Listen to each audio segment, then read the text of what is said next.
आज आपण पाहणार आहोत बिलकुल सोड्याचा वापर न करता टम्म फुगणारी अशी बटाटा भजी व अति चवदार.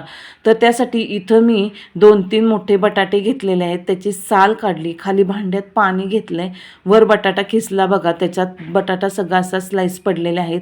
जास्त जाड नाही, जास्त पातळ पण नाही आहे. अशा प्रकारे आपल्याला बटाट्याच्या स्लाइस करून घ्यायच्या, स्वच्छ धुवून घ्यायच्या. नंतर कोरड्या नॅपकिनवर अशा पसरून ठेवायच्या पाणी निथून. इथं मी 1 वाटी बेसन घेतलेलं आहे. बेसनात 1 चमचा मीठ घातलेलं आहे, 1 चमचा हळद घातलेली आहे, त्याच्यानंतर 1 चमचा जिरे घातले, 1 चमचा इथं काश्मीरी मिर्च पावडर घातली कलरसाठी, त्याच्यानंतर थोडासा हिंग घेतलेला आहे आणि इथं मी 2 चमचे तांदळाचे पीठ घेतलेले आहे.